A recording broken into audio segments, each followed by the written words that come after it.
Ça va, Malikoum? Salut Jean, ça va? Mais ça va, Malikoum? Malikoum, c'est votre nom? Moi c'est Farzad. Comment? Farzad. Oui, F-A-R-Z-A-N. ZAD. Z-A-D, d'accord. Alors, merci. Oh, maintenant, on n'a jamais trop aidé, comme disait l'autre. AD, d'accord, très bien. On a assisté, ouais. Oui. Alors, vous avez une question?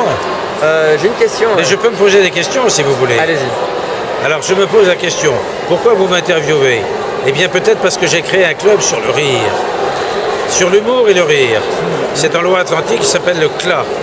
C'est là, le Club Loire-Atlantique de rire.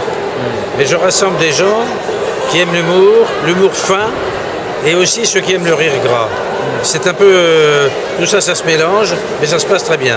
Alors surtout, je vous interviewe parce que vous m'avez parlé de partage interculturel, voire même interreligieux, par l'humour. Oui, non, il se trouve qu'un jour, j'ai créé à Nantes le Centre de communication de l'Ouest, qui est le premier centre de communication en France. Mais ça, j'ai créé il y a 30 ans et quelques années. Et un jour, j'ai animé un débat sur le dialogue interreligieux avec le recteur de la mosquée de Paris, dont vous vous rappelez du nom, bien sûr. On voit tout le temps à la télévision. Et il y avait un protestant, donc alors un recteur, un imam, c'est ça? Ouais. Un pasteur, un protestant et un prêtre, qui était un vicaire général, adjoint de l'évêque. Et j'ai présenté les différentes personnalités. Et à un moment, donc j'ai posé des questions pertinentes, bien sûr, que j'avais préparées, mais les meilleures questions sont les spontanées. Et à un moment, j'ai appelé le recteur de la mosquée de Paris, je l'ai appelé Monsieur le rabbin. Fou rire dans la salle, mais vous savez qu'une erreur comme ça a valu tous les grands discours de la Terre. Et tout le monde s'est marré, tout le monde s'est tapé sur l'épaule. En conclusion, c'est un sacré conseil que vous me donnez là, c'est quelque part de dire... Il faut de l'humour. Quel que soit le sujet. Quel que soit le sujet, même sur les sujets très graves, il faut de l'humour. Ne pas intellectualiser, partir sur l'humour. Et l'humour, en général, provoque le rire. Ouais. J'ajouterai aussi, c'est d'ailleurs le thème de cette journée, j'ajouterai l'optimisme, on va dire, et la bonne humeur. C'est vachement important.